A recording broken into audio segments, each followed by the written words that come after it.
Om Sairam. Om Sairam. Yang saya hormati, yang saya hormati para senior dan para dewan pimpinan dan jajarannya. Kemudian yang saya hormati juga para pimpinan SSG dan SDG di seluruh Indonesia dan para bakta semua yang saya kasihi. Dan special welcome untuk Profesor Suresh. Terima kasih banyak sudah hadir lagi di ruang virtual Satsang Sai Rama. Seperti namanya ya, ini adalah satsang inspiratif Rabu malam. Jadi saya yakin semua ini menunggu-nunggu hari Rabu karena mau ngecharge, mau dapat energi baru dari Profesor Suresh gitu. Nah, sebelum kita mulai, mari kita cantingkan Om Karam 3 kali. Semoga malam ini pun kita diberikan kemudahan dalam menyerap materi yang disampaikan dan mampu membantu kita mencapai transformasi. Om Karam 3 kali, kita mulai. Semua ini menunggu-nunggu hari Rabu.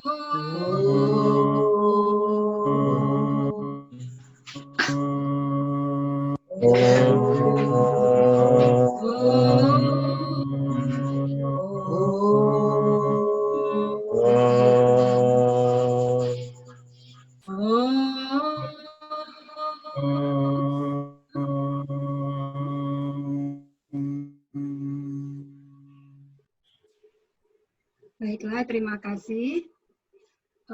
Para bakta, izinkan saya kembali memandu diskusi satsang kita malam hari ini. Namun sebelumnya ingin saya sampaikan, Profesor Suresh, sebagian dari kita ada yang live streaming lewat YouTube, karena sinyalnya tidak terlalu bagus, tapi mereka bisa lebih mudah mengikuti lewat streaming YouTube. Kemudian sebagian ada yang bersama-sama menonton di satu layar. Jadi ada yang bareng bersama-sama. Nah, saya tidak ingin menyita banyak waktu. Untuk tempat dan waktu saya persilahkan kepada Profesor Suresh. Please, Profesor Suresh, the time is yours. Sairam, para bakta sekalian, dengan dengan limpah kurnia Bhagawan Baba, kita sekali lagi dapat bertemu. Saya rasa begitu bertuah sekali bertemu dengan para bakta di Indonesia. Saya sudah banyak kali sudah sebut bahawa memang para bakta di Indonesia luar biasa daripada apa segi pun, especially daripada segi mau tahu, ingin tahu, mau berubah. Saya ingat keinginan ini begitu kuat sekali. So saya mau mengucapkan terima kasih kerana masih ada semangat untuk tahu dan untuk belajar bersama-sama. Ini saya hanya buat kongsi, share sahaja apa ilmu yang sedikit yang saya tahu, kita kongsi supaya kita dapat hidup di dalam dunia ini dengan lebih nyaman, mesra dan bahagia. Itu saja. Itu saja matlamat Bhagawan Baba, ajaran pesanan suami ialah itu saja. Just be happy. So banyak kali kita tak tahu happy. So inilah cara bagaimana kita mau dapatkan happiness. Jadi kita luangkan sedikit masa untuk dapat apa-apa soalan tentang minggu lepas ataupun daripada kegiatan-kegiatan yang telah dibuat, yang dilaksanakan. Adakah ada apa-apa nak tanyakan? Boleh tanya Mas. Ya, terima kasih Profesor Suresh. Ini ada yang akan sharing tentang pengalaman selama mengikuti program Sai Rama. Ya, Bapak Ketua, Bapak Suwitra sepertinya ingin sharing. Mungkin bisa sharing. Ya. Om Sairam. Ya, Om Sairam. Om Sairam, Brother Suresh. Terima kasih banyak suami sudah hadirkan beliau. Terus terang secara pribadi dari mengenal suami ya, saya memang selain suami ya, beliau menggait saya hingga saat ini. Thank you suami. Saya terus terang pribadi sangat mungkin dari yang dianalogikan dari sebuah ombak di permukaan, kita diajak oleh Brother Suresh untuk masuk ke dalam kedalaman, dan saat kita berusaha untuk masuk terasa sekali magnetnya semakin menyedot kita masuk ke dalam ya.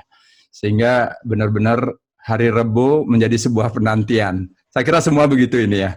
Hari Rebo menjadi sebuah penantian bersama, dan juga saya tadi lebih khusus lagi tidak sabaran, termotivasi lebih jauh untuk menggugah seluruh Bakta agar acara Sai Rama yang dipandu oleh Brother Suresh ini benar-benar menjadi satu momentum untuk Bakta Sai Indonesia ini bisa bertransformasi secara kolektif, secara bersama-sama, dan itu saya yakin akan memberikan satu energi yang lebih besar, tidak hanya buat personal Bakta Sai, tidak hanya keluarga, tapi juga menjadi movement buat organisasi ini ke depan. Brother Suresh, saya menyampaikan apresiasi yang pertama tentu sebelum saya menyampaikan testimoni. Thank you Brother Suresh, karena satu, saya sampaikan kepada Bakta bahwa tema yang diambil ini, beliau benar-benar memberikan pelayanan luar biasa secara konseptual, merumuskan, kemudian menyajikan dengan, ya kita tidak perlu ragukan lagi ya bagaimana cara menyajikannya yang sangat humble, dan kemudian tema yang diangkat itu adalah tema yang sangat mendasar. Para Bakta, ini adalah tema hari kelahiran suami. Berarti ada sebuah proyeksi ke depan bahwa semua arah kebijakan termasuk gerakan movement daripada organisasi saya ini ke depan mengacu kepada tema sentral ini, yaitu unity is purity, divinity is enlightenment, purity is enlightenment ya. Yang kedua yang sangat menarik sekaligus mengapresiasi ini adalah Brother Suresh memberikan satu pendekatan ya. Karena wacana suami kita tahu bersama seperti mutiara yang terserak mungkin. Dengan era teknologi sekarang kita setiap saat begitu banyak dapat informasi. Tapi Brother Suresh mengajak kita untuk memberikan pendekatan atau mungkin struktur memahami, bagaimana proses memahami ajaran suami menjadi satu. Ya, Seram. Ya. Jelas Pak. Jelas ya. Ajaran suami bisa mampu dipahami dari kita paham, kita kemudian melanjutkannya sampai pada endingnya kita harus bertransformasi. Ini sebuah ajakan yang patut kita respon. Jadi cara pendekatan, metodologi, dan ini saya kira saya sebagai yang bergelut di organisasi tentu mengamati semua daerah, bagaimana di wilayah ini sangat dibutuhkan. Bagaimana para Bakta itu mampu merajut wacana-wacana saya agar nantinya para Bakta itu langsung merasakan apa menjadi manfaat daripada ajaran saya dan mampu menjawab semua persoalan-persoalan kehidupan. Nah ini sebuah ajakan yang terus dikumandangkan. Saya lebih concern melihat metodologi pendekatan ini pribadi. Dan ini menjadi gairah pribadi saya dulu, sehingga terlahir ada satu buku Orange, Transformasi dari Visi Menuju Aksi. Kita pernah gulirkan ajakan-ajakan bagaimana silentera dari semangat transformasi ke dalam, inspirasi keluar, ini saya kira inline. Dan semakin yakin saya suami adalah sutradara agungnya.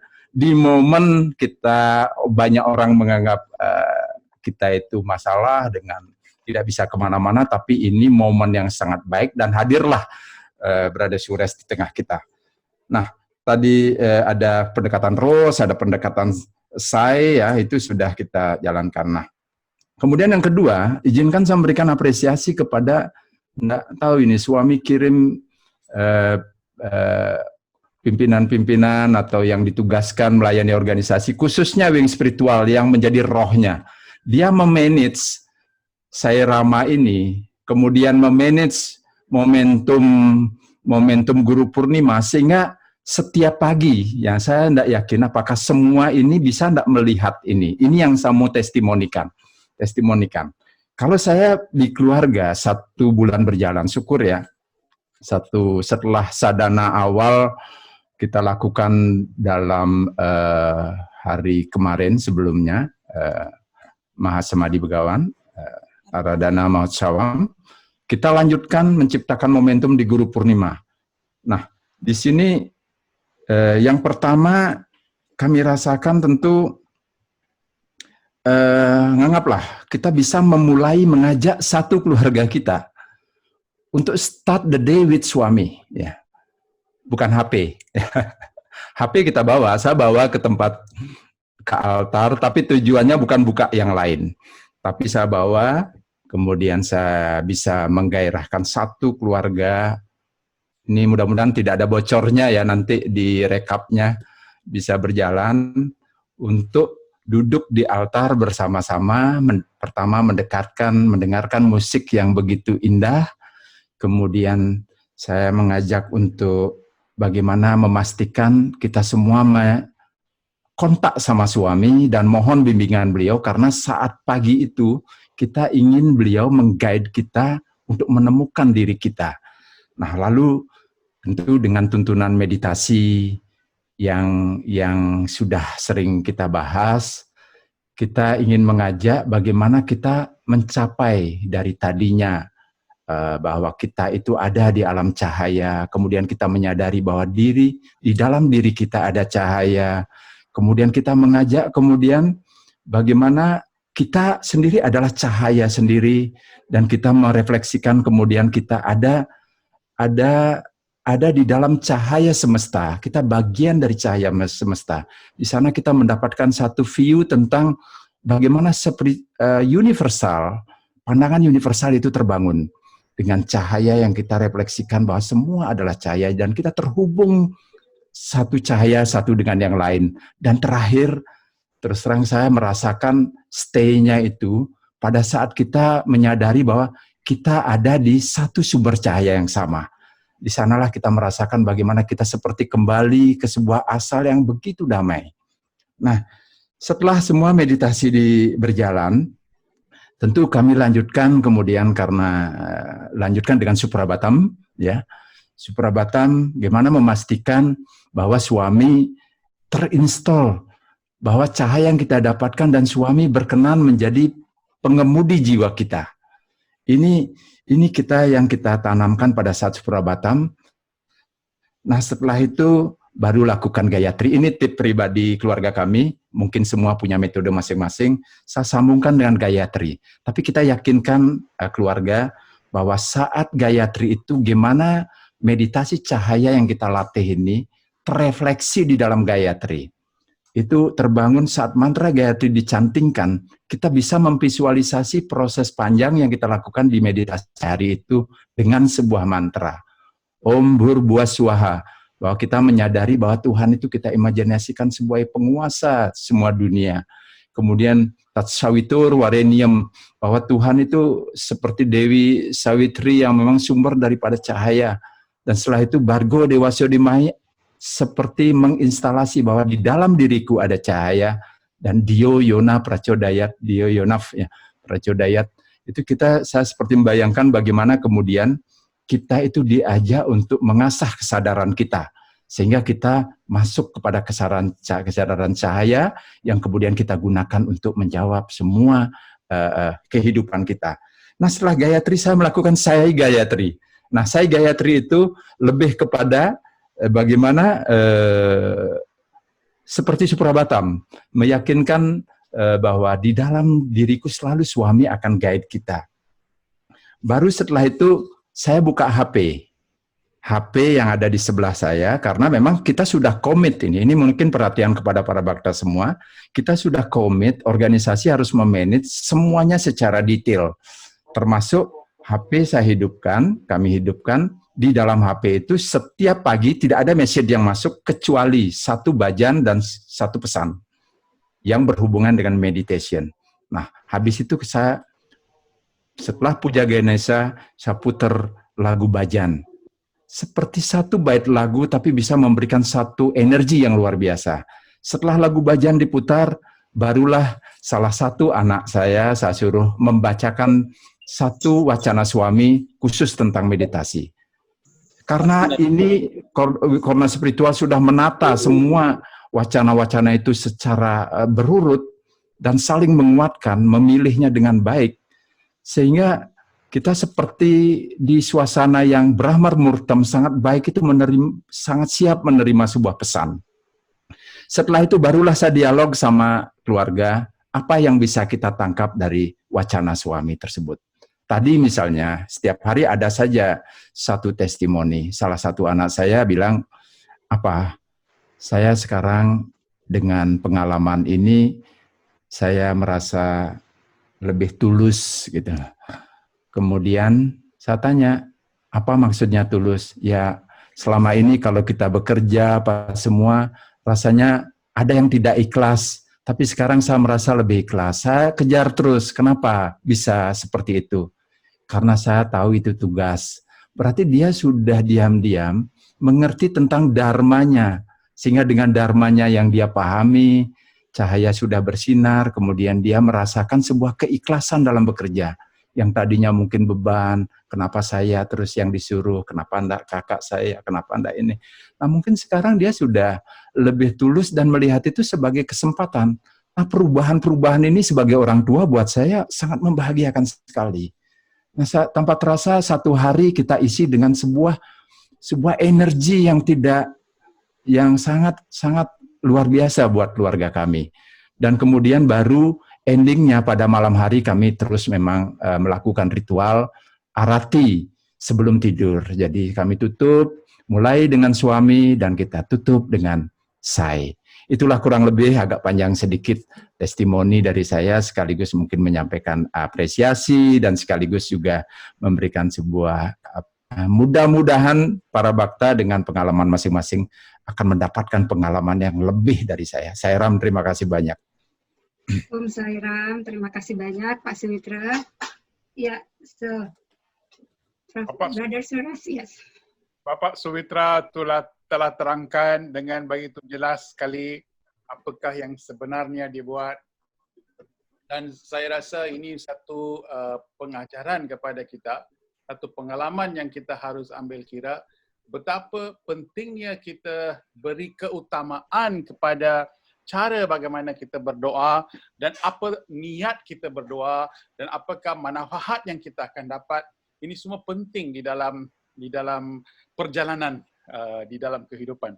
Sebab semua bermula dengan perhubungan kita dengan Bhagawan Baba. So itu sudah dijelas dengan begitu baik sekali. Terima kasih Bapak Suwitra kerana telah meriangkan hati kita pada malam yang sungguh bahagianya. Jadi adakah siapa-siapa lagi yang nak bagi tahu pengalaman ataupun nak tanya soalan? Om Sairam, para bhakta, ada yang mau sharing lagi atau kalau ada pertanyaan juga boleh, silahkan.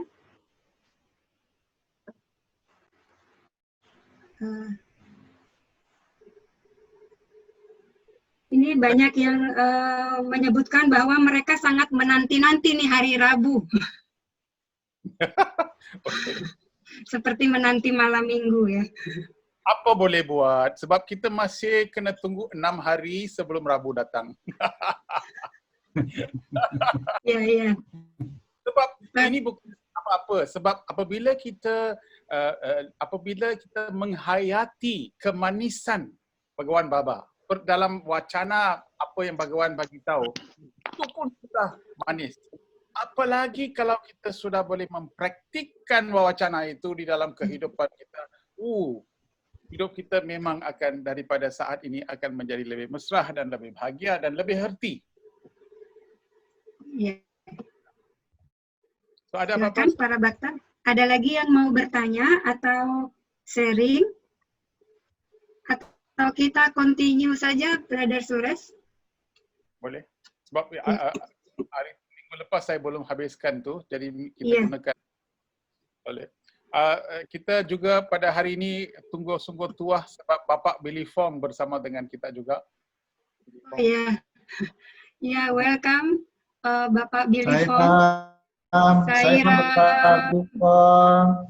It's our fortune. Thank you. Sairam. Yeah. So, sekarang wacana ini penting sekali. Jadi kita harus tumpu perhatian dan kita harus dengar dengan begitu baik sekali. Sebab inilah saya rasa intipati. Inilah dia punya apa yang kita betul-betul mau faham pasal kemurnian. Kalau seseorang nak pergi hala tuju untuk menjadi seorang yang lebih murni, wacana inilah yang harus kita menghayati dan haruslah kita menyedari supaya kita boleh hidup di dalam kehidupan dengan begitu baik. Jangan takut kepada perkataan Sanskrit dan sebagainya. Sanskrit memang bahasa asasnya, tapi daripada bahasa Sanskrit kita boleh menterjemahkan supaya kita boleh betul-betul faham apa artinya. Dan kalau kita sudah dapat faham dan tahu apa niat ini, maka kita akan boleh hidup dengan lebih selesa dan baik lagi. Bhagawan bagi tahu dalam semua wacana-wacana dalam ini, Swami bagi tahu kepada kita, pergikah hala tuju atma. Yulah atma serupa lara. Artinya yulah embodiments of the atma. So artinya saya bukan badan, saya bukan minda, tapi saya ialah atma. Bhagawan Baba bagi tahu kepada kita bahawa Swami ialah atma. Jadi mana Swami tinggal di atma. Jadi kalau kita merealisasikan atma kita, artinya inilah kita merealisasikan bahawa Bhagawan ada di depan kita ataupun ada di dalam kita. Jadi untuk menuju ke arah atma, kita harus keluar daripada permukaan di air laut di atas tu. Sebab di permukaan air laut itu ada banyak gelombang. Di situ kita tidak akan rasa senang. Di situ kita tidak akan rasa selesa dan mesra. Selalu kita di dalam alam fikiran sahaja. Kalau kita di dalam alam fikiran sahaja, kita tidak akan menuju kepada satu alam yang lebih baik, lebih murni dan lebih dijemput oleh Bhagawan untuk kita merasa dan menyadari. So, daripada permukaan laut itu kita harus terjun ke atma. Sekarang soalan yang kita nak tanya pada Bhagawan. Swami selalu bagi tahu kepada kita, pergi ke atma, relasikan ke atma itu. Tapi apa itu atma? Bhagawan, bagi tahulah kepada kita macam mana saya tahu bahawa saya sudah sampai dasar laut, saya sudah capai tahap dasar laut, saya sudah capai tahap atma kita. Bagi tahulah pada kita, supaya kalau saya sudah sedar itu baru saya tahu. Ini Baba cakap atma-atma, saya pun tidak tahu. Jadi untuk jawab soalan itulah wacana yang diberikan tadi. So balik kepada ayat itu, Ibu Ayu. Tadi yang kita mula dengan ayat itu. Ya. So inilah Bhagawan bagi tahu pada kita. Kepada para bhakta yang tanya apa itu atma, mana itu atma, mengapakah kita harus menyedari atma itu? Kalau kita bagi tahu anak ada belajar tak? Belajar. Dia pergi tuition. Mana dia belajar? Di college, di universitas. Oh, apa dia maju ke? Maju. Macam mana kita tahu dia maju? Kita tahu dia maju sebab dalam peperiksaan akhir tahun, dia semua dapat A. Artinya markah dia sudah capai dekat 100%, maka dialah seorang yang selalu mencapai A. Artinya ada satu tahap yang kita harus menuju. Kalau kita sudah capai tahap itu, bahawa kita sudah tahu bahawa kita sudah capai. So inilah pencapaian kita, iaitu markah kita yang harus kita selalu di dalam pemikiran kita, selalu di dalam cara bagaimana kita fikir dan sebagainya, kita harus rasa dan kita harus menghayati. So Bhagawan bagi tahu, hanya atma yang sejati, abadi dan tidak berubah. Betul Baba, betul. Baba cakap betul. Sebab kalau saya selalu di dalam tahap badan sahaja, semalam punya perasaan bukan hari ini punya perasaan. Semalam saya nampak macam ini, esok saya tak nampak. Kalau kita lihat dalam muka kita pun, rambut kita begitu panjang sekali bila kita di dalam MCO, dalam lockdown, pengunting rambut pun tak dapat memotong rambut kita. 2 bulan rambut begitu panjang sekali. Sehingga kan ada orang ada janggut, rambut macam-macam. So badan kita bertukar. Semalam punya badan bukan badan ini. Okey, minda pun tukar. Hari itu saya suka ini, tapi hari ini saya tak suka ini. Itu restoran begitu baik, tapi restoran saya tak begitu baik. Hari ini saya suka makanan yang lain. Dulu saya suka makan non-vegetarian, saya sekarang suka vegetarian. Jadi minda akan tukar selalu ke dalam penukaran. Tetapi apa yang Bhagawan bagi tahu, atmalah yang sejati, abadi dan tidak berubah. Ini kita sudah sampai ke satu tahap di mana kita tidak mau berubah, ataupun kita sudah capai satu tahap, maka perubahan itu, this is the fixed state. Tadi kita tidak ada ubah. Artinya di dalam hati kita begitu tenteram, begitu aman. Bapa bagi tahu, Veda juga mengatakan, Swami bagi tahu, di dalam Veda pun ada banyak sebut pasal Atma. Veda juga mengatakan, apa itu? Atma tidak memiliki atribut nirguna. Okey, ini tiap-tiap satu saya harus panjangkan dan ceritakan supaya dia boleh, kita semua boleh faham, ya. So saya akan baca dulu, kemudian tiap-tiap satu saya akan explain. Atma tidak memiliki atribut nirguna, tidak ternoda, artinya niranjana, abadi, sanatana, tempat tinggal terakhir, niketana, permanenan, suci dan tercerahan, bebas dan merupakan perwujudan kesucian. Ini semua ialah perkataan nitya, syuddha, buddha, mukta, nirmala swarupinam. Inilah Atma. Okey, jangan takut kepada perkataan-perkataan Sanskrit ini.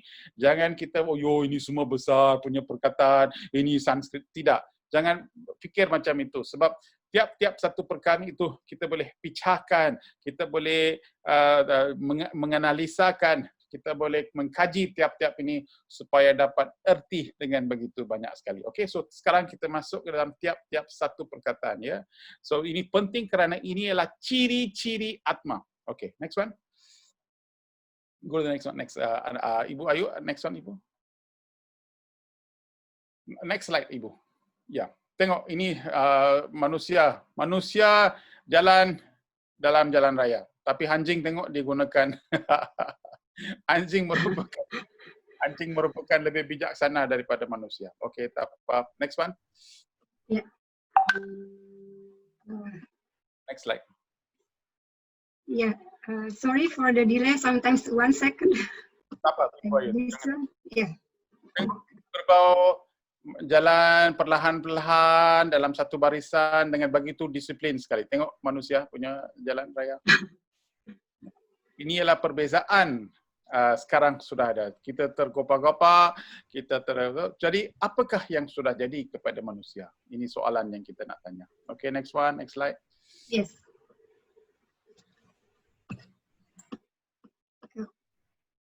Anjing tengok, tunggu makanan dengan begitu disiplin. Tengok manusia, bawa. Ini apa perbezaan, ya? Okay. Next one. Yeah. Mungkin cara kita hidup lain. Okey, sekarang kita lihat. Nirgunam. Inilah satu perkataan yang pertama Bhagawan gunakan untuk menghayati apa itu Atma. Kurangi atribut, cintai semua keyakinan. Okey, artinya keyakinan means believe, love all the belief. Sungai-sungai ini di dalam tanah atas, tanah daripada atas, kita boleh lihat sungai begitu banyak sekali, tapi mengalir ke dalam laut. Yang satu laut menerima banyak air daripada banyak sungai. Nirgunam artinya kurangi atribut. Nirguna, guna means gunam. Nirguna artinya kita mesti menyeberangi lambang. Pengalaman kita, apa yang Bapa bagi tahu ialah bila kita sudah capai ke Atma itu kita tidak boleh bagi tahu bahawa ini adalah perasaan Atma. Tidak. Dia menyeberangi segala lambang, segala simbol, segala pengetahuan yang kita ada itu semua menyeberangi. Tidak langsung, kita tidak ada satu pengalaman di dalam dunia ini yang boleh kita mengibaratkan ini sebagai pengalaman Atma. Artinya, kita pergi Starbucks coffee. kita rasa, hari panas, kita ambil kopi yang sejuk, begitu baik sekali, begitu bagus sekali. Jadi bila kita pergi ke atma macam itu ke, kita rasa tidak, lebih daripada itu.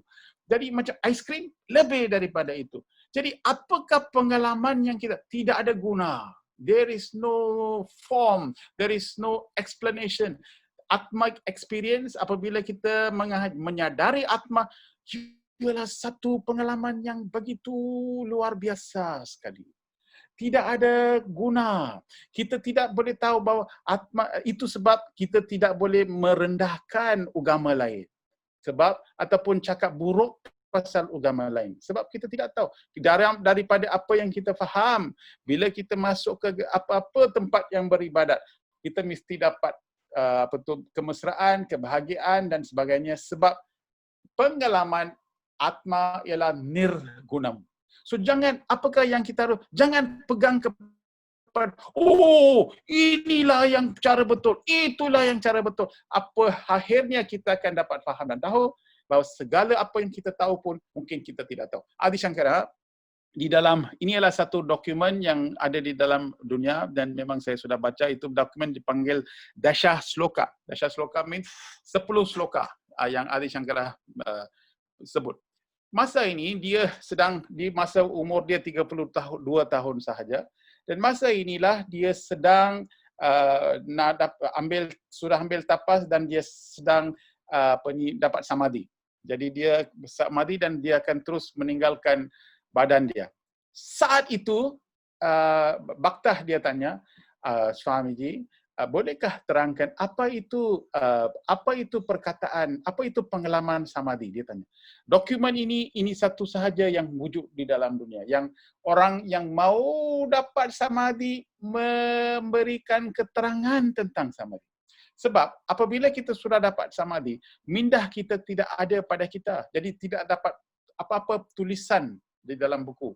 Jadi kita boleh dapat meditasi. Kita boleh meditasi, kita boleh duduk, ada banyak orang bagi wacana, bagaimana duduk, bagaimana lihat, bagaimana buat soham, bagaimana lihat, ambillah cahaya, dan semua ialah wacana-wacana. Tapi tidak ada satu buku pun yang menceritakan pasal pengalaman meditasi. Mengapa? Sebab pengalaman meditasi, tiap-tiap orang punya pengalaman berlainan. Jadi dia tidak boleh tulis pasal pengalaman. Kita tidak boleh, bila kita meditasi, kita boleh nampak lampu merah, kemudian kita nampak lampu biru, kemudian kita nampak lampu oranye. Tidak ada proses itu. Kita tak boleh tulis buku macam itu. Jadi di dalam Upanishad yang lebih 1,000 Upanishad, satu perkara pun tidak ditulis pasal meditasi. Tetapi mereka tulis preparation, iaitu persediaan untuk meditasi ada. Cara duduk ada. Cara ikut guru ada. Cara sebut mantra ada. Tapi pengalaman itu tak ada. Artinya pengalaman itu nirgunam. Itu tidak ada guna. Tidak ada pengertian. Tidak ada falsafah. Atau tidak ada konsep. Kerana apa-apa pengalaman ialah luar daripada batasan pengertian. Itu yang penting sekali yang harus kita faham. Jadi apabila Adi Shankara sebut, dia cakap, apa yang kita tahu ialah 1% daripada apa yang kita harus tahu. Wah, betul-betul bila saya baca itu buku, saya begitu, my God. Apa yang kita tahu sedikit, 1% pun tak ada. Tapi kita lagak macam kita tahu 100%. Adi Shankara bagi tahu kita, apa yang kita tahu selama kita hidup ini hanya 1% sahaja daripada apa yang kita harus tahu.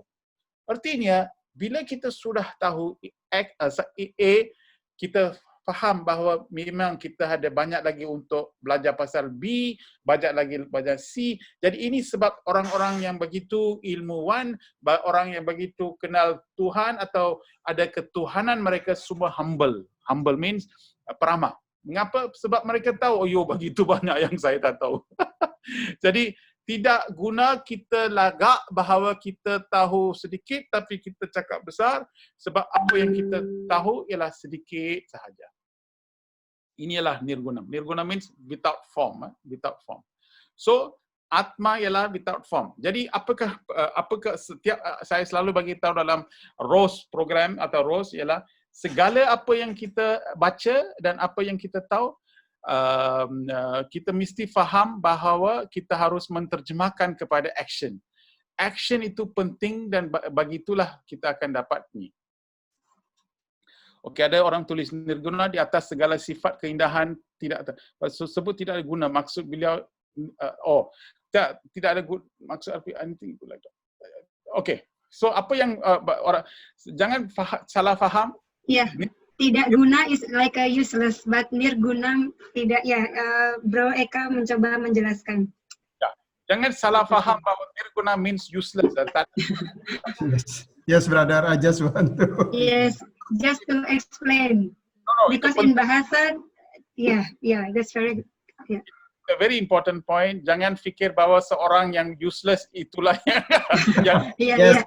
Because in Indonesia, when we say tidak ada guna, it means useless. Ini Sanskrit ialah nirguna, means tidak kita beyond guna, tidak ada nirguna, no form. Attribute, no lambang, no symbol, no concept. Segala kita menyeberangi batasan yang kita menyeberangi. Jadi apabila saya kadang-kadang nampak dua orang hari itu dulu pun kita selalu dapat perbahasan. Oh, Tuhan mesti macam ini, Tuhan mesti macam itu, dan ada perbahasan antara dua orang. Tapi dua orang pun tidak menyadari apa itu Tuhan, tapi mereka dalam konsep intelektual mereka banyak perselisihan berlaku. So, penting sekali yang kita harus faham ialah dengan perkataan ini, kita harus menyadari dan merasai pengalaman ini. Bukan dalam konseptual falsafah sahaja, tapi dalam experience kita. Kita mesti bawa semua pengalaman ini ke dalam hati dan kita harus fikir. That's why apabila kita pergi ke Bhagawan Baba, kita duduk bersama kita, suami ialah love. Kita boleh rasa love suami. So, walaupun suami tak ada sekarang, tidak ada guna sekarang, tidak ada guna means tidak ada form di depan kita, tapi kita di dalam hati boleh feel. Suami ialah love, suami ialah peace, suami ialah happiness. Jadi benda-benda seperti ini yang tidak ada form, ialah apa yang Atma melambangkan. So inilah perkataan yang begitu kadang-kadang sukar untuk fahamkan, tapi itu penting untuk difahami. Brother Suresh, ada yang punya pertanyaan, apakah Triguna Satwam Rajas Tamas? Okey, itu lain. Okey, itu ialah 3 guna. Okey, saya bagi tahu, itu ialah 3 guna. Guna yang 3 guna ini, Satwik guna, Rajasik guna, Tamasik guna ialah seperti apabila kita bangun pada waktu pagi-pagi, pukul 4, pukul 5, tengok cara kita memikir berlainan. Kita tidak ada kecergasan di dalam pemikiran kita, tapi semua di dalam sifat macam meditasi. Kita selalu fikir dengan baik, kita selalu fikir tentang benda-benda yang bagus dan baik. Inilah sifat Satwik. Sifat Rajasik ialah apabila pukul 8 pagi kita sudah nak pergi kerja. Okey, ini ialah Rajasik. Kita pergi kerja, kita interaksi dengan masyarakat di luar, kita kerja dengan begitu baik sekali, kita dapatkan duit, kita buat perniagaan. Ini semua Rajasik guna, Rajasik. So, Tamasik ialah apabila kita letih, tak mau buat apa-apa lah, saya makan terus, penuh perut penuh, mau tidur. Ini di dalam perasaan. Dalam satu hari kita memang ada Satwik guna, Rajasik guna dan Tamasik guna. Tetapi sebagai seorang bhakta yang terus mau cergas di dalam kehidupan kita, haruslah kita membanyakkan sifat Satwik guna. Selalu. Hari-hari kita mesti fikir dengan baik, selalu fikiran kita mesti tepat, kita harus rasa baik hati kepada semua orang, kita harus fikir pasal kebaikan orang dan sebagainya. Jadi ini adalah semua sifat-sifat Satwik. So lebih banyak kita meningkatkan sifat Satwik, maka inilah cara bagaimana kita boleh dapat pengalaman dalam meditasi dengan lebih banyak lagi. Kalau kita sudah meningkatkan sifat Rajasik dengan begitu banyak sekali, bila kita duduk untuk meditasi, kita tidak akan boleh dapat mengawal pemikiran kita. Okey, Satwik guna, Rajasik guna, Tamasik guna ialah guna kita. Yang itu ialah apa yang penting sekali, itu ialah 3 guna. Tetapi nirguna means formless, tidak berbentuk, tidak ada bentuk. Itu dia, tidak berbentuk. Faham? Ya, oke. So itu satu, okay? Ini baru satu saja, baru kita second one. Ini ke second. Tak, ini ada lagi banyak dalam. Oh ya, sorry. This one. Next one. No stains. Yes. Ini Niranjanam. Ini dengar baik, ini begitu baik sekali. Niranjanam. Niranjanam artinya tanpa cacat. Artinya, dia bergerak. Carilah. Okay. Niranjanam ialah reputasi dan karakter kita haruslah tanpa cacat. Apa artinya? Orang yang menuju kepada Atma selalu akan jaga reputasi mereka masing-masing dan selalu fikir pasal karakter dia masing-masing. Atma ialah tidak sesuatu pun dia tidak suka untuk mencemarkan nama ataupun mencemarkan sebab dia suka. Macam Bhakta sekarang. Kita ialah Bhakta Bhagawan Baba. Okeylah macam saya sekarang jalan raya. Sangat-sangat haus. So saya masuk ke bar. Okey, saya masuk bar. Saya tengok kawan saya. Apa khabar? So saya duduk dalam bar. Dan saya minum. Apa yang saya minum? Saya minum Coca-Cola ke apa ke saya minum. Tapi saya tak minum bir ke apa. Saya minum Coca-Cola. Sekarang orang jalan. Orang lainnya. Itu bukan Suresh kah? Ya.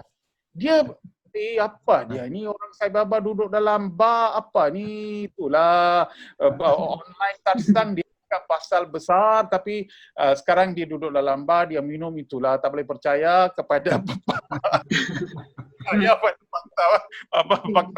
Okey, artinya mana-mana yang kita ada, kita harus faham dan tahu kita hidup untuk Bhagawan Baba, nama kita mestilah baik. Bila kita buat bisnes sekarang, kita buat bisnes dengan baik sekali. Tapi janganlah kita buat bisnes sehingga kan orang lihat kita, ini pencuri lah, ini apa. Nama kita harus jaga sebab orang yang pergi ke Atma ialah orang yang tidak suka kepada apa-apa yang mencatatkan atau mencemarkan nama kita atau reputasi kita. Ini ialah dipanggil Niranjanam. So selalu kita cari kawan-kawan yang baik. Selalu kita bersama dengan orang yang fikir sama dengan kita. Itulah orang kita panggil satsang. Orang-orang yang selalu cakap pasal, walaupun dalam bisnes kita pergi keluar, kita cakap, orang sudah faham dan tahu. Banyak orang beritahu saya, Prof, saya businessman lah, Prof. Saya haruslah bawa kawan-kawan saya ke minum. Apa saya boleh buat? Saya untuk bisnes saya minum. Saya rasa itu ialah satu kelemahan. Kalau bisnes you nak bawa diorang, you kena bagi tahu saya tak boleh, saya tidak suka minum arak dan saya tidak akan sebab saya. Tetapi tak apa, kalau orang nak minum itu sendiri. Tapi jadi artinya kita ada prinsip kita. Janganlah mencemarkan prinsip kita. So, hari ini saya dekat 60 tahun. Satu titik alkohol pun tak ada dalam badan saya. Sehingga hari ini satu titik alkohol pun tidak dalam badan saya. Bukan dalam wine ataupun bukan dalam shandy atau bukan apa-apa minuman. Saya tidak langsung sehingga hari ini. Sebab apa? Saya fikir bahawa sampai mati saya tidak mau sentuh benda ini. So kawan-kawan yang lain semua mau, tetapi itu kehidupan mereka masing-masing. Jadi Niranjanam artinya, ini satu contoh lah, bukan contoh yang semua, tapi satu contoh. Reputasi dan karakter kita haruslah begitu baik sebab kita apa pasal? Sebab kita ambil Bhagawan Baba dalam hati kita. So bila kita hormat suami macam ini, maka dia hidup di dalam hidup kita. Jadi dengan inilah cara bagaimana kita harus berinteraksi dengan orang lain, cara bagaimanakah kita harus hidup di dalam kehidupan kita, maka kita selalu akan rasa aman dan tenteram dan bahagia. Apa pasal? Sebab dalam meditasi kita mau pengalaman yang lebih dalam. Jangan lupa bahawa akhirnya kita kena duduk. Bila kita duduk, kita tidak mau apa-apa yang mencemarkan pemikiran kita. Faham? Ya. Ini senangan. Tapi inilah benda yang kita harus ajar kepada anak-anak kita. Sebab mereka lah, mungkin kita sudah kita sudah berumur mungkin tidak, tapi anak-anak muda 17 tahun, 18 tahun, dunia ini begitu tak baik. Jadi banyak temptation, banyak penggodahan. Kita harus ajar anak-anak kita dengan begitu baik sekali supaya kita mempraktikkan Niranjanam. Sebab apa? Akhirnya dalam proses kehidupan kita tidak harus mencemari nama dan karakter kita. Sairam, brother. Bro Danis ingin bertanya? Boleh? Sebentar.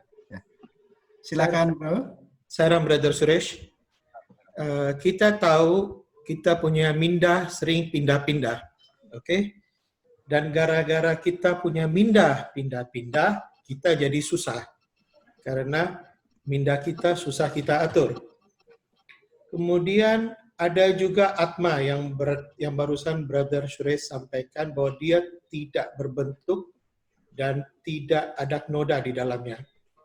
Selain atma dan minda, kita juga mempunyai perasaan, feeling. Ini letaknya di mana feeling ini? Karena apapun yang dikerjakan oleh minda dan itu kita lakukan, yang paling sakit itu feeling. Nah, selain feeling pun masih ada satu lagi yang tadi Brother Suresh katakan, karakter. Karakter ini terbentuk di mana? Di minda, di atma, atau di mana? Thank you, Brother Suresh. Sairam. Oke, soalan yang begitu baik sekali. Apabila kita mengapakah kita cakap pasal, mengapa suami bagi tahu kita ciri-ciri atma ialah untuk membentukkan karakter kita berasaskan kepada ciri-ciri atma ini. Bukan kepada ciri-ciri minda, bukan kepada ciri-ciri badan, tetapi ciri-ciri atma. Jadi mengapa suami bagi tahu kita dengan lebih dalam lagi tentang atma ialah supaya kita ikut apa yang atma mau, supaya karakter kita pun berasaskan kepada atma kita. So apabila tingkah laku di luar, bila kita hidup dan sebagainya, apa pasal kita tingkah laku kita atau pemikiran kita begitu macam itu? Sebab ialah atma kita memberikan panduan, atma kita memberikan kita guidance, atma kita memberikan cahaya supaya kita akan hidup macam Arjuna. Arjuna di dalam battleground, di dalam chariot dia pegang itu kuda. Tapi dia tengok belakang. Belakang siapa? Krishna. Krishna ialah atma. Minda itu haruslah lihat kepada atma untuk dapat kebenaran supaya dia boleh beraksi-aksi di dalam kehidupan kita. Inilah cara bagaimana kita harus hidup di dalam kehidupan. Tiap-tiap kali bila kita nak cakap kepada orang lain, kita interaksi kepada orang lain, minda kita harus lihat belakang dan lihat kepada Krishna. Krishna lambangkan atma. Jadi atma itulah yang memberikan kita panduan, cahaya dan sebagainya supaya kita boleh buat semua perkara di dalam kehidupan kita dengan begitu baik sekali. Atma tahu, atma faham, atma lah yang haruslah guide. Sebenarnya atma ialah siapa? Baba. Dalam hati, dalam sistem kita. Jadi untuk kita lagi baik, apa yang sudah jadi adalah Paramatma sudah ambil satu kesempatan untuk datang berdepan kita sebagai Bhagawan Baba. Dan dengan mengkaji kehidupan dia, dengan mengkaji kehidupan beliau, kita sudah dapat faham dan tahu apakah sebenarnya atma yang tulus itu akan buat di dalam kehidupan. Itu pasal saya tulis satu buku yang dipanggil The Divine Lifestyle. Di dalam Divine Lifestyle saya nampak Baba bagi tahu, kadang-kadang dia bagi tahu pasal Bhagawan Baba diri dia. Apa yang suami bagi tahu? You know, I'm happy when others are happy. Wow. Itu divine quality. Satu atmic quality ialah bila saya lihat orang lain gembira, saya pun gembira. Oh, ini begitu baik, ini divine quality. Kebanyakan kali kita mungkin kurang capai tahap itu. Kita lihat orang yang satu kaki kurang, okey, oh yo sedihnya, sedih. Tapi kawan kita yang dapat promosi di dalam pejabat yang baik, pejabat yang sama, kita akan ambil tanggung, congratulations congratulations. Tapi hati kita, wih, saya yang buat kerja, dia yang dapat itu promotion. Jadi hati kita mungkin tak telus. Bhagawan bagi tahu, bila orang dapat itu promosi, orang dapat rumah besar, rumah kereta, kita harus rasa lebih gembira daripada orang yang dapat itu. Ini artinya divine quality. Jadi perkataan-perkataan seperti ini mengenai Bhagawan Baba telah pun disebut oleh Bhagawan Baba. So saya tuliskan satu buku pasal divine lifestyle yang melambangkan apa artinya ciri-ciri atma itu daripada bibir Bhagawan Baba. So mengapa kita belajar pasal ini ialah untuk mengasaskan karakter kita daripada Bhagawan Baba. Itu satu, daripada atma kita. Kedua, soalan yang kedua pula yang ditanya ialah mindah kita berasas. Ya, memang hari-hari kita hidup di dalam kehidupan, selalu kita interaksi dengan gelombang. Bila kita keluar daripada rumah kita, kita ialah menginteraksikan, kita menginteraksi dengan gelombang yang besar. Ada kala seorang marah kepada kita. Esok ada orang yang benci kepada kita. Inilah gelombang-gelombang yang begitu besar sekali. Jadi dengan gelombang yang begitu besar sekali, tiap-tiap kali kita pergi, inilah akibat daripada inilah dipanggil stres.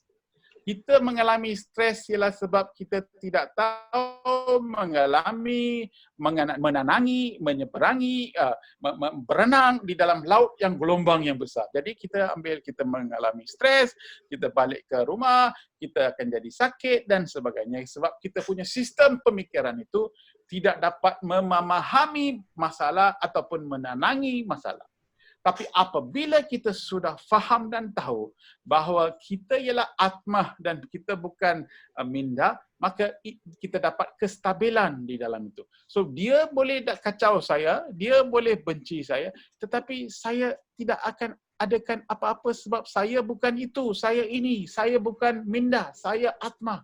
Jadi pemikiran seperti inilah yang kita harus adakan di dalam minda kita. Itu sebab pagi-pagi kita sebelum kita keluar kita buat meditasi, kita berdoa dan sebagainya macam mana saudara Bapak Suwetra bagi tahu kita. So bila kita buat benda-benda seperti ini, hati kita akan besar dan pemikiran kita menjadi tulus. Jadi bila kita masuk gelanggang perang, kita tahu macam mana kita mau perang dengan begitu baik sekali. So Bhagavad Gita ataupun Mahabharata ataupun Gita yang Arjuna tengok pada Krishna itu ialah lambang apa yang kita harus buat tiap-tiap hari. So karakter berasaskan kepada atma. Minda akan bergoyang, tapi kalau minda berasaskan kepada atma, maka kita akan selalu stabil dan kita tidak akan bergoyang. So, macam mana kita tahu kita tidak dengan atma? Senang saja, ini perkara senang. Adakah kita rasa selalu nyaman? Adakah kita rasa selalu di dalam zon yang aman dan damai dan sebagainya? Jadi kalau kita selalu fikir seperti ini, maka kita di dalam zon dasar laut. Orang akan cakap, oh yo, tapi saya businessman, hari-hari saya kena buat bisnes. Kita mesti faham, di dalam zon aman dan zon damai itu, daripada itulah idea-idea yang begitu baik sekali akan muncul. Segala solusi kepada masalah kita akan muncul apabila kita di dalam alam atma. Ini ialah perkara yang begitu penting sekali. Hari itu saya saya telefon seorang sebab saya ingin nak tanya macam mana dia. So dia bagi tahu saya sakit sebab saya dapat denggi yang temperature tinggi, badan begitu panas dan dia tidak dapat pergi kerja 2-3 hari dan sebagainya. Badan begitu lemah sekali. So saya bagi tahu dia, okay, esok petang kita ada satsang, saya mau you sediakan 4-5 orang untuk berbincang dan sebagainya. Dia cakap saya tak tahu saya boleh sedia. Saya bagi tahu dia terus terang. You fikir bahawa you boleh buat.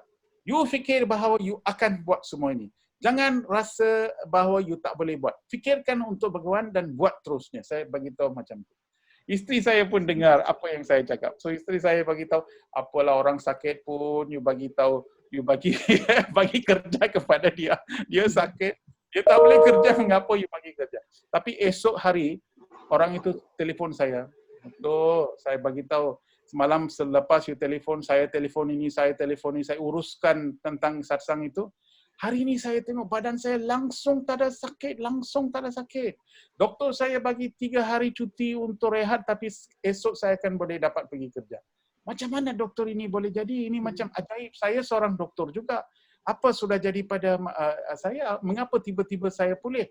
Saya bagi tahu ialah apabila you fokus kepada atma, you untuk stabil, untuk buat sesuatu yang begitu baik, maka solusi itu akan diberikan daripada atma. Healing can come from atma.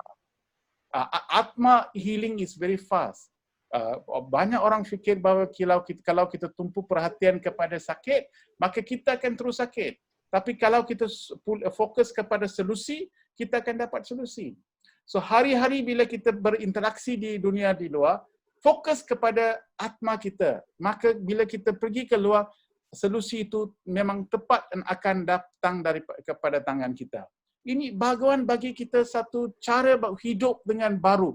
Hidup dengan azam baru, hidup daripada platform yang baru, hidup secara manusia baru. Inilah mengapa didedahkan pasal atma ini.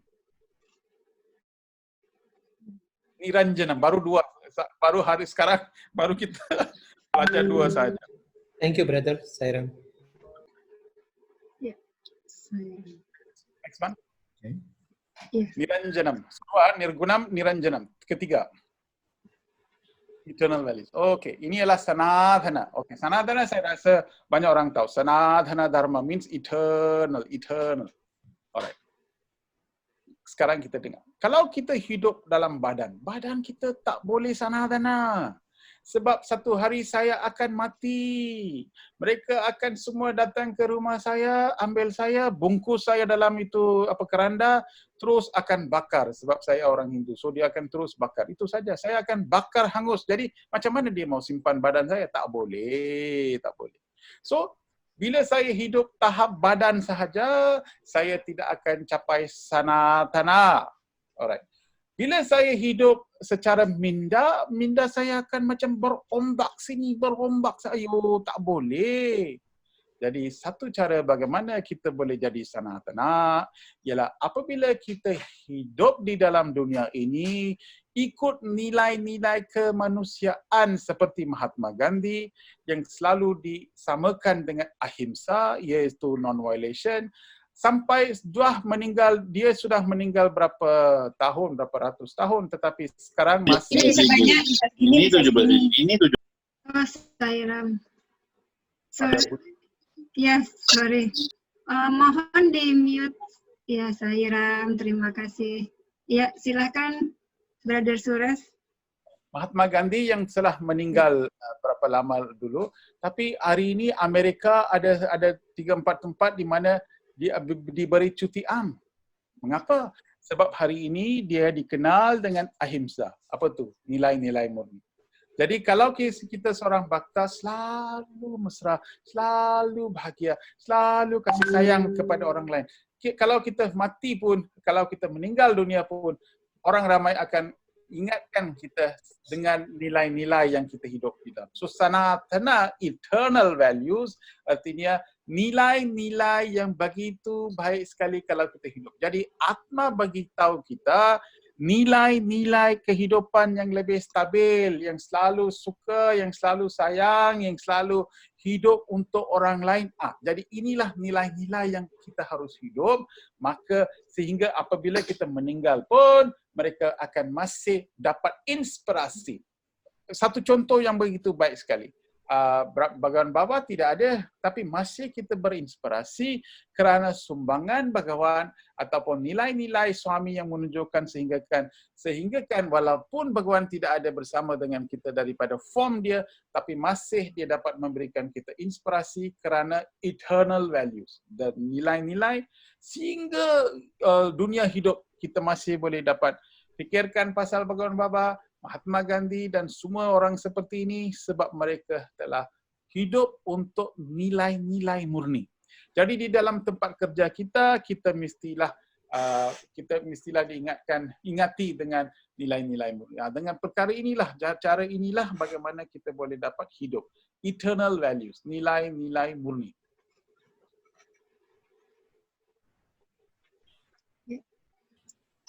Okay.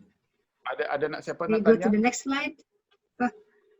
Apakah ada yang bertanya di bagian tadi, Sairam, para bakta? Sanatana. Satu lagi tempat yang kita boleh lihat sanatana ialah dharma. Sanatana dharma. Itu ialah Hindu. Sanatana dharma means ya, apa yang kita buat secara dharmik ialah sanatana. Kalau hidup sampai kita bila kita meninggal, anak cucu kita pun boleh dapat hidup untuk kita. Jadi kerja kita apa yang kita buat sanatana untuk masa depan. Kerja kita hidup untuk masa depan. Macam ini. Kita selalu mesti fikir pasal generasi yang akan datang supaya mereka selalu akan dapat faedah daripada kehidupan kita. Jadi kita tidak haruslah musnahkan, kita tidak harus binasakan apa yang telah dicipta. Selalu kita buat untuk legacy. This is called legacy. Sanatana means legacy. Kita mau buat sesuatu untuk selama-lamanya. Benda-benda yang macam orang buat yang sewa yang apa tu kampung di mana yang dapat bukan tsunami ya, mana yang Palu, di Palu. Palu. Central Sulawesi. Yes. Tobo ya. So Palu Tobo. sekarang lepas 50 tahun, 70 tahun, 100 tahun bila kita pergi Palu pun saya rasa masih boleh mereka dengar, mereka tahu tentang apa yang kita telah Tsunami. buat, pangan yang kita buat. Sebab apa tahu? Ialah nilai-nilai murni. Orang yang tak ada kena-mengena dengan Palu datang ke sana, hidup, cari duit, kerjakan ini, berikan rumah yang begitu itu. What is that? All that is sanatana, eternal. Yeah. Okay. Saram brother, I just want to clear one. What do you mean mesra in English? Because in Indonesia, mesra mean it is related, associated with the lust, with the passion. Intim. Yeah. Oh, sorry. In bahasa Malaysia, mesra means bahagia. That means to say Bahagia. Happy. Happy. Yeah. Happy. Okay. Okay. Mesra is not for us. Mesra is not lust. Yes, in Indonesia, mesra is associated with love. Yeah, with yeah. Okay. Thank you. Para bakta ingat, Dr. Suresh datang cakap mesra-mesra mungkin. Salah faham. Salah paham, yes. Okay. Terima kasih kerana betulkan. Ya, terima kasih. Okay, next one. Okay. We continue. Next slide. My Atma. Next one. Oh. Ciri-ciri satu lagi ciri ialah ini ialah niketana. Ini sangat penting dengan mesti kena dengar baik. Ini adalah hatma. Niketana means inilah orang panggil final abode. Final abode means tempat tinggal yang begitu baik sekali. Tempat selesa. Niketana ialah di dalam sanubari kita ataupun di dalam kehidupan kita, di dalam atma kita. Atma merupakan salah satu tempat. Kalau orang sudah faham bahawa ini ialah satu tempat, bila-bila kita di dalam kesusahan, bila kita di dalam gelisah, bila kita dalam khawatir, bila kita worry dan sebagainya, inilah tempat yang kita harus cari supaya di sini kita boleh dapat begitu bahagia, begitu aman dan damai. Jadi tempat inilah di dalam meditasi. Satu tempat yang begitu syok sekali sehingga kan kita tak mau keluar daripada rumah. Rumah kalau kita masuk ke rumah kita, kalau isteri baik, anak baik, selalu senyum, selalu bahagia, sungguh begitu baik sekali, sungguh bahagia. Kadang-kadang bila kita nak pergi daripada rumah, nak pergi kerja, kita pun tak mau pergi kerja. Tengok anak kita, tengok isteri kita, begitu bahagia, alamak kita kena pergi kerja. Tapi tak apa, pukul 5, pukul 6 kita mau terus balik. Jadi rumah itu menjadi satu rumah idaman kita, rumah yang begitu baik sekali. So dengan rumah yang sama seperti itu, berada di dalam atma kita, iaitu sanatana niketana means tempat tinggal. Ini adalah satu tempat yang dipanggil my home. This is my home. So atma untuk kita, atma beri kita security. Itu penting. Security. Security means kita rasa secure. Secure macam mana kita panggil bahasa? Aman. Aman ke? Secure means tidak ada kekacauan, tidak ada security, like security guard. Macam kan kita masuk kondominium kita nampak security guard kan? Yes. Iya, aman. ke? Betul ke? Aman ke? Iya, aman. Aman is aman damai. Yes. Security. Yes. Bahasa Indonesia. Oh, bahasa Indonesia aman is security ya. Yes. Okay, fine. Okay. So rasa begitu aman sekali. Jadi tempat inilah begitu aman. Kalau kita berada di aman, kita tak akan suffer from insecurity. Okay, insecurity macam mana? Saya beritahu. Kita tengok rumah kereta kita kecil. Jadi kita pergi traffic light. Tengok sebelah, wow, Mercedes-Benz. Tengok sana, BMW. Tengok kita punya kereta, begitu lama sekali. So isteri itu menjadi marah. Apa pasal saya kahwin suami saya kereta kecil, miskin. Tuh, suami itu pun tahu isteri itu muka sudah masam sebab dia sudah nampak di luar kereta itu besar tapi kereta itu kecil. Tiba-tiba dia tengok satu basikal. Di basikal itu ada suami isteri. So suami cakap, sayang, tengok itu basikal, ada suami, ada isteri atas basikal. Bandingkan dengan mereka, kita okey lah, kita baik daripada itu. At least kita ada kereta. Jangan banding kepada orang kaya. So artinya kita dapat security. Kita tak dapat insecurity. Kita lihat orang lebih kaya, kita rasa, yo, apa pasal dia kaya, mengapa saya miskin, apa pasal dia rumah besar, mengapa saya... Kita tidak akan rasa macam ini. Niketana means artinya di sinilah rumah kita kita rasa aman. Kita rasa safe. Safe means safe ialah kita selamat. Kita rasa aman dan selamat di dalam hati. Inilah, dan kita rasa nyaman. Yes, somebody said nyaman. Yes, it's another rasa. So nyaman, secure, aman, dan also selamat. Tiga-tiga kita boleh rasa di dalam hati kita. Ini bukan falsafah. Ini bukan satu apa orang cakap orang cakap itulah, bukan. Betul-betul you boleh rasa dalam meditasi. Sebenarnya apabila kita betul-betul buat meditasi, kita boleh sampai ke tahap ini. Dan di dalam tahap ini kalau kita sampai, kita tidak mau keluar daripada tahap ini. Selalu kita mesti di dalam pengalaman ini. Ini adalah satu perasaan yang begitu baik sekali. Dan hari-hari kita rasa bahawa ada sesuatu di dalam hati kita yang begitu baik, begitu selamat, begitu nyaman. Langsung kita tidak akan bergantung kepada orang lain untuk memberikan kita nyaman, kita selamat dan sebagainya. This is what kemurnian inilah yang dijanjikan kepada kita.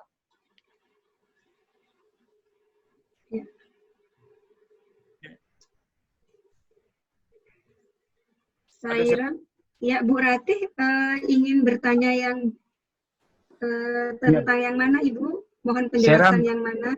Ya, silakan. Sayu. Ya, silakan Pak Wayan. Nggih, Prof. Wayan. Ya, Seram Prof. Sureh. Tadi kalau tidak salah dikatakan bahwa kalau kita sedang sakit, seperti dicontohkan tadi, kemudian supaya bisa sembuh, kita dibawa ke Atma begitu.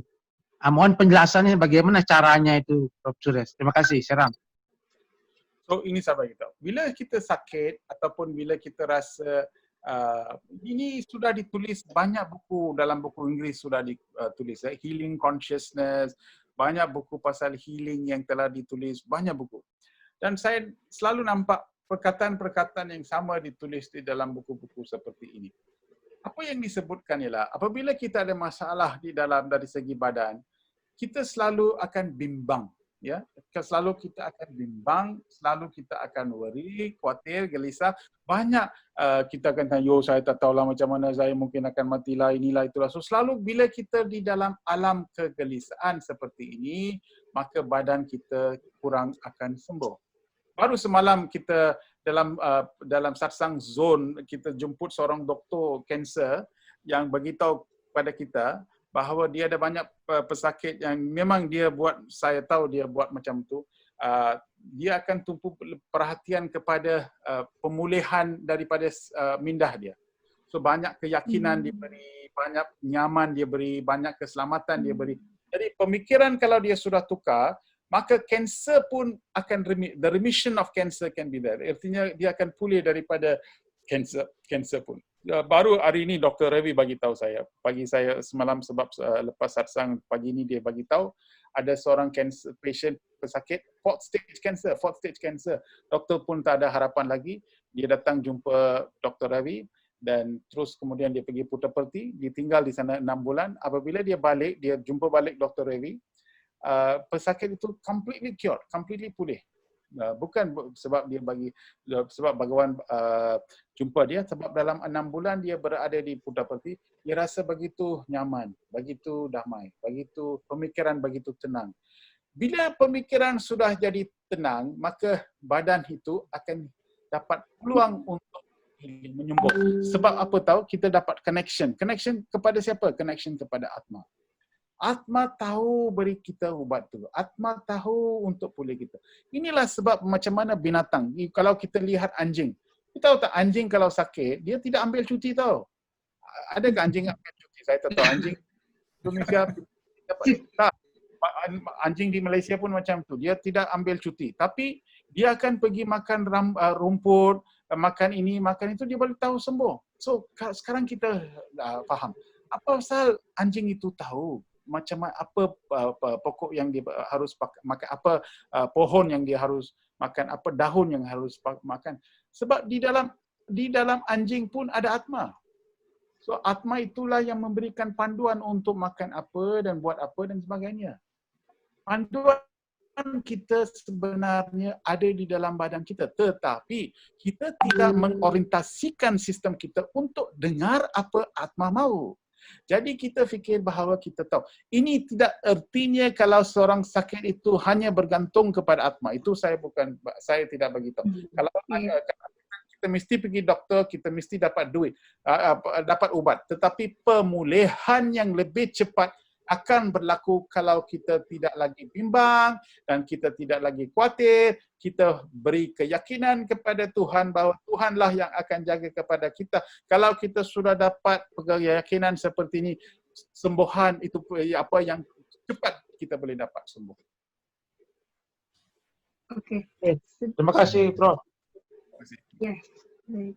So, Niketana, ingatkan bahawa ini adalah tempat. Apabila Bhagawan bagi tahu tempat ini, jadi dalam hati kita, yo Swami, saya mau capai tempat ini, inilah tempat yang saya mau. Mengapakah saya harus rasa khawatir?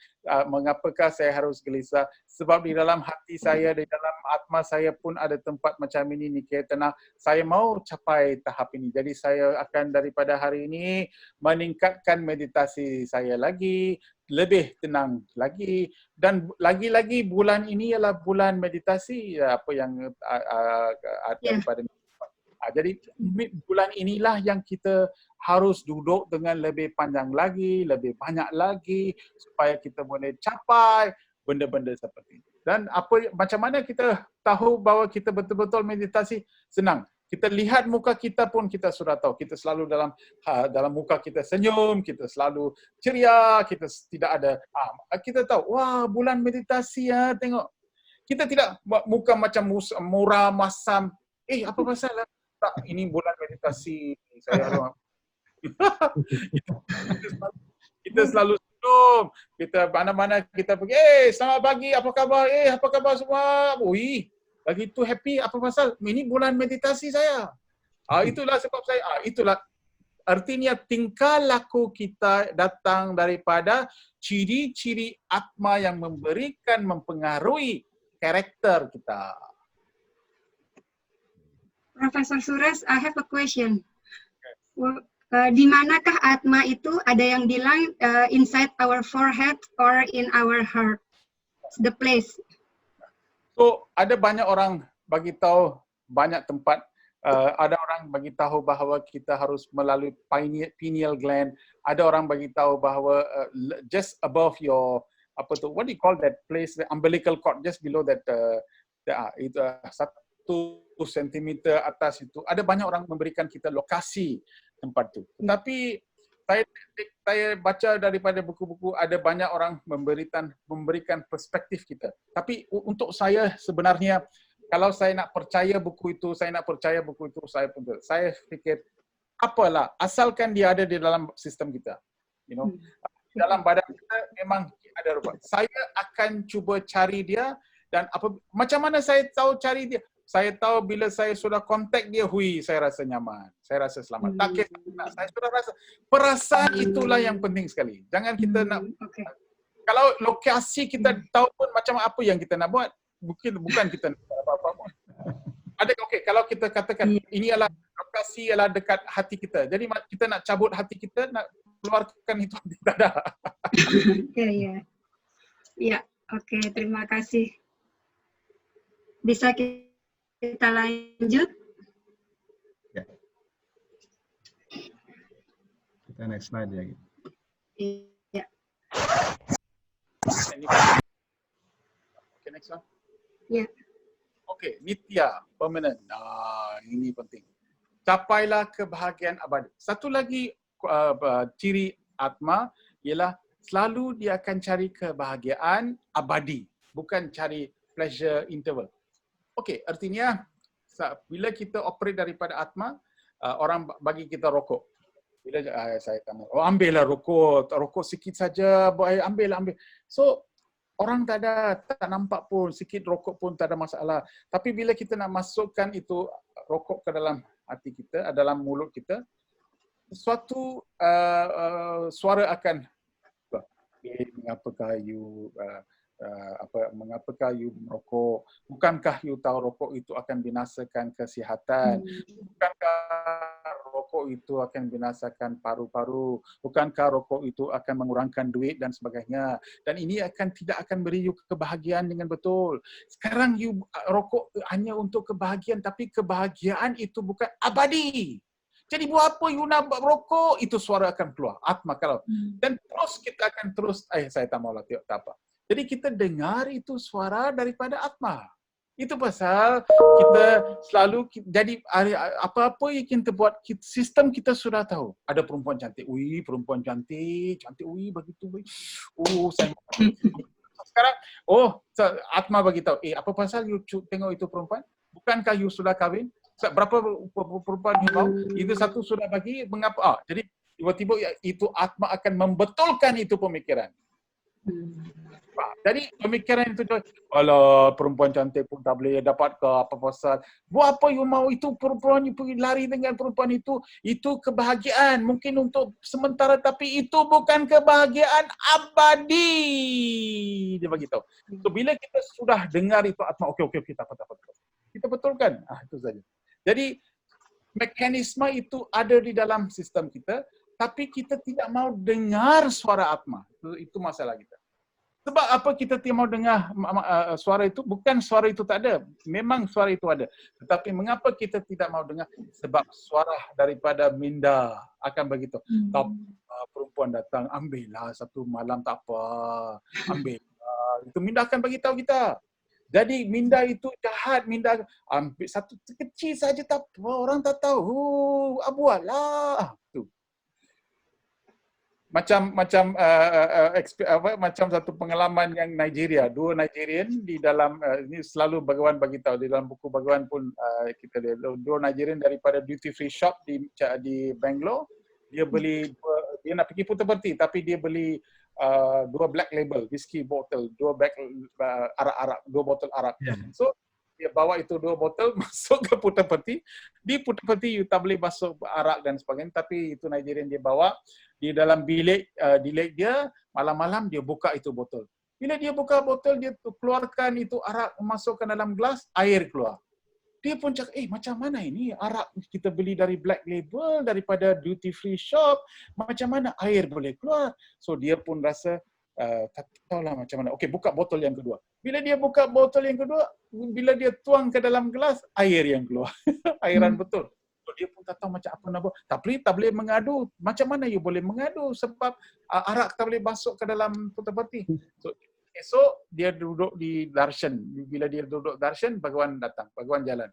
Bhagawan tengok itu dua orang Nigerian, Bhagawan bagi tahu. Cheers! Dia cakap. Suami tengok dia orang yang bagi tahu. Cheers! Dia cakap macam tu. Artinya dia sudah faham dan tahu apa sedang berlaku. So artinya minda kita mau buat benda-benda, tapi kalau kita berikan kontrol kepada Atma atma lah yang akan memberikan kita kebahagiaan abadi. So, ini penting sekali sebab nitya means permanent. Happiness, the happiness ialah eternal happiness. That is, selalu kita akan cari decision English.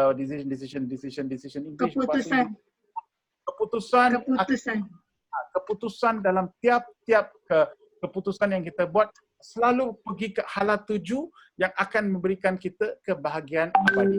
Kita tidak akan fikir pasal masa yang singkat, tapi masa yang panjang untuk memberikan faedah bukan kepada diri kita sahaja, tapi untuk orang lain.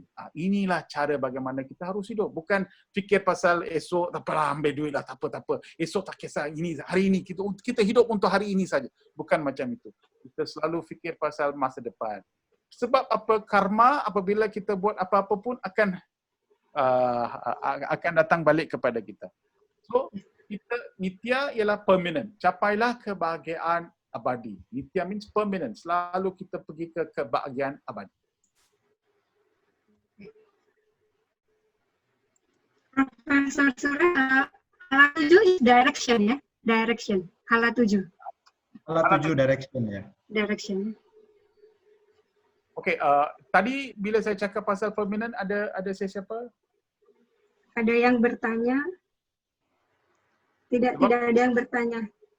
Ini semua kita harus mempraktikkan. Ini adalah ciri-ciri.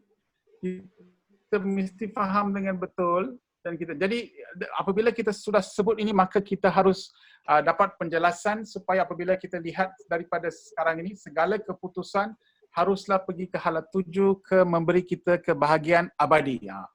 Jangan fikir pasal benda yang kecil, selalu panjang. Nitya means eternal. I mean eternal and also nitya, permanent. Okay?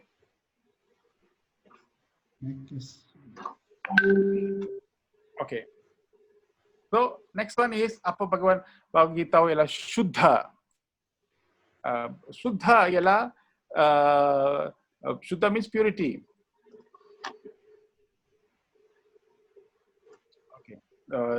Shuddha ialah purity.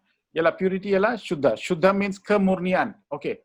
Kemurnian, Bhagavan bagi tahu kita, kemurnian ialah kita mesti memikir dan buat segala apa-apa yang kita buat tanpa aku dan engkau. Which means to say, without me, I and my. So these two things can come in. Inilah yang mencemarkan kemurnian kita. Semalam mana yang pergi? Oh, saya pergi ke center. Saya datang center pukul 7 pagi, 8 pagi. Sayalah orang pertama datang tahu untuk sewa. Belum orang lain datang, saya pertama datang. Sayalah yang buka center itu. Sayalah yang bawa makanan semua. Saya masukkan masak makanan itu dalam kotak. Tiap-tiap kotak saya bawa itu dalam kereta. Satu orang pun belum datang lagi. Sayalah yang ambil itu kotak. Sayalah bawa itu kotak pada kereta. Dan pukul 10 baru orang datang. Tengok, berapa orang datang? Saya sendiri, saya buat. Wah, tengok. You datang ini untuk buat apa? Sewa. Tapi tengok berapa kali you sudah sebut saya ini, saya itu. So banyak kali kita mencemarkan kegiatan kita dengan I and my. Inilah cerita yang Bhagavan Baba buat direct kepada saya. Banyak kali saya sudah sebut bahawa dalam bila kita buat itu drama yang Baba begitu suka dan begitu dia selalu banyak ketawa dalam drama itu. Bila hari keesokan, bila kita tunggu dalam line, Baba nampak tengok saya, dia ambil itu shawl dan dia terus baling kepada saya. Saya terus tangkap dalam tangan itu shawl. Kemudian saya lari kepada Bhagavan bagi tahu Baba ada banyak 18 orang belum lagi dapat shawl. Dia orang banyak buat kerja untuk drama, tolong bagi dia. So Bhagavan bagi tahu itu Sevadal untuk bawa itu shawl. Dan 18 shawl dibawa dan dia terus letak itu shawl atas tangan di sini macam tu dia letak. Dia suami sendiri letak itu shawl di bawah tangan ini dan kemudian 18 orang duduk di dalam barisan. So Bhagavan ambil satu shawl, dia bagi kepada budak itu satu lagi shawl, dia bagi kepada budak itu satu lagi shawl, dia bagi pada budak. Kemudian tiba-tiba dia tengok saya, dia tanya, mana shawl anda? Dia tanya pada saya. So saya cakap, Suami, my shawl is at the bottom. Shawl saya di bawah. So dia cakap shawl, my shawl. I bagi tahu my shawl at the bottom. Baba ambil dia ambil tangan dia pukul tangan saya. My, dia cakap macam tu. So artinya itu shawl belum saya punya, tapi sebelum Baba bagi baling pada saya tangkap, artinya shawl itu sudah jadi saya punya. So I and my becomes senang jadi kita identify. So di dalam dunia ini banyak benda yang bukan saya punya, tapi saya rasa ini saya punya. Badan ini pun bukan saya punya. Ini badan diberikan sedikit masa untuk berikan saya peluang untuk menyadari atma saya. Itu saja. Mungkin mana tahu 10 tahun, 20 tahun badan saya akan hilang. Tapi diberikan saya peluang untuk menyadari atma saya. So macam ini, semua di dalam kerja diberi satu peluang untuk kerja sahaja, kereta diberi untuk satu peluang untuk pandu. So, artinya di dalam kehidupan kita, satu benda pun bukan kita punya. Kita diberi kesempatan untuk hidup di dalam dunia, lepas berapa lama kita akan balik. So, untuk hidup di dalam dunia ini, untuk kesempatan ini, kita selalu saya punya, ini itu saya, ini saya. Saya punya center, itu center saya, itu center saya. You center mana itu saya? You center you. Ini center saya. Center saya lebih baik daripada center you, bukan? Kita tanya. So semua kita bezakan dengan I and my. Artinya kita tidak akan capai apakah yang sebenarnya yang harus kita capai, sebab syuddha artinya kemurnian. Syuddha. Okay. Next slide. Apakah para bakta ada yang ingin bertanya? Bisa langsung, silahkan. Jika ada yang kurang jelas. Sairam. Untuk penjelasan tadi. Sairam, Profesor Suresh ada pertanyaan. Menggunakan wibuti juga bisa menyembuhkan penyakit. Apakah dalam wibuti mengandung kesadaran atma? Wibuti can heal the... Wibuti melambangkan atma. Apa itu? Bahawa lepas kita bakar, wibuti ialah tempat yang tak boleh dibakarkan lagi. Artinya wibuti ialah eternal, sanadhana. Bila saya boleh simpan wibuti ini 100 tahun pun itu wibuti tidak akan hilang. So dia ada ciri-ciri. Wibuti ialah putih, artinya putih ialah murni. So daripada wibuti tidak lagi boleh hangus. So wibuti mempunyai lambang-lambang ciri-ciri atma. Tetapi wibuti dengan wibuti itself tak ada, tetapi apabila kita bagi wibuti kepada orang lain dengan begitu sayang sekali, begitu kasih sayang, dengan begitu simpati, begitu doa dan begitu, wibuti itu dapat power. So bila kita bagi itu wibuti kepada orang yang ambil itu bila dia sakit, kita pun doa, oh Bhagawan, biarkanlah wibuti ini, tolonglah berikan dia kuasa untuk menyembuh. Kalau ini bergantung kepada kemurnian kita. Bila kita murni dengan begitu banyak sekali dan beri wibuti itu dengan kemurnian yang lebih baik, maka dialah yang akan dapat kuasa untuk sembuh. Kuasa untuk sembuh datang daripada kemurnian kita.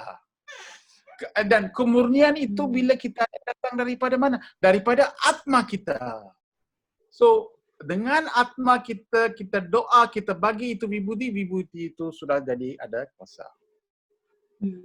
Oke. Iya. Apakah ada lagi pertanyaan? Ini waktunya sudah mau habis, Brother Suresh, sudah 3 menit lagi. Adakah siapa-siapa yang, sebelum saya pun belum habiskan ini, tetapi banyak perkara yang telah pun ditulis. Ini boleh faham tak apa yang saya cakap ini? Boleh faham ke? Para bakta, apakah Profesor Suresh menanyakan apakah bisa memahami apa yang tadi disampaikan? Kalau misalnya memang belum, mungkin minggu depan bisa dijelaskan atau sekarang bisa juga mengajukan pertanyaan. Silahkan jika ada. Silahkan para bakta yang masih ada pertanyaan. Ya, silahkan. Ya, silahkan langsung saja Bapak. Boleh bertanya? Boleh, boleh. Pak, silakan. Saya Prof. Suresh. Saya ingin bertanya tadi bagaimana cara kita memberikan tanggung jawab kepada Atman ketika kita merasa sulit untuk mengambil suatu keputusan. Jadi pilihan yang mana dipilih, mana yang tidak. Apa arti itu? So how to give the responsibility to Atma when we are in the difficult choice on difficult situation? How we give? Okay, so orang dalam situasi yang susah selalu mindahlah yang masuk. Situasi mindah itu akan apakah saya kena bertukar, saya kena buat keputusan ini keputusan ini betulkah tak betulkah, tengok dia punya konsekuensi, tengok dia punya kesan dan sebagainya. Jadi banyak soalan akan timbul masa bila kita ada tu. Jadi sebenarnya di dalam universitas pun atau di mana-mana pun, kalau saya nampak banyak masalah yang timbul atau banyak pemikiran, saya tidak akan buat keputusan dengan serta-merta. Saya bagi tahu, okey tak apa, kita bincang dulu, kita balik dulu. Sebab saya mau fikir dulu. Dalam fikiran itu pun saya mungkin tidak akan fikirkan tentang benda ini. Bila balik kita buat lain kerja ataupun kita pergi side meeting ke, kita buat side bajan macam, tiba-tiba itu jawapan akan saya dapat. Terus pum tak, itu minta pemikiran itu akan dapat. Dalam kegiatan yang saya tidak fikir. Faham ini ini adalah satu cara. Bila kita buat aktiviti yang tidak langsung dengan masalah itu, dalam kegiatan-kegiatan yang memberikan kita kesenangan hati dan kebahagiaan itu, tiba-tiba kita akan dapat merasai jawapan itu. Jawapan itu diberi daripada dasar laut Atma yang akan dapat. Inilah orang panggil intuition. Jawapan itu akan datang daripada dalam. Inilah cara bagaimana kita jadi kreatif. Orang-orang yang kreatif ini selalu fikir macam itu. So, jangan ambil keputusan yang besar di dalam satu masa yang singkat, especially bila kita tidak tenteram. So, selalu masalah yang di keputusan yang besar bagi 1-2 hari. Oh, saya akan balik nanti kita fikirkan dulu. Then bila kita buat kegiatan lain, kita buat apa tu, tiba-tiba jawapan itu akan diberikan kepada kita. Oh, okey. Okey, Pak Lain ada pertanyaan? Oh ya.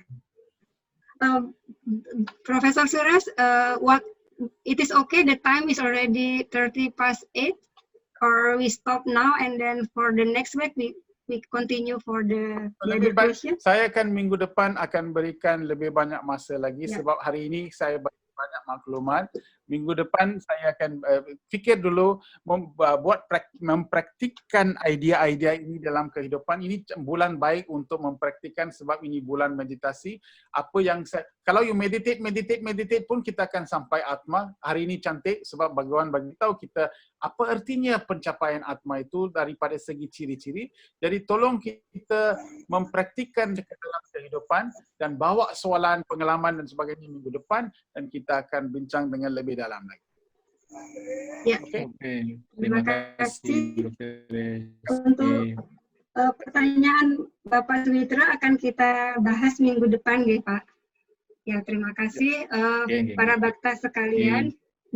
Mengingat waktu, kita tetap harus menutup acara satsang yang sangat seru ini ya. Setiap Rabu rasanya tidak pernah cukup waktu 1,5 jam. Namun Brother Suresh memiliki acara lain lagi, jadi kita harus tutup. Terima kasih banyak.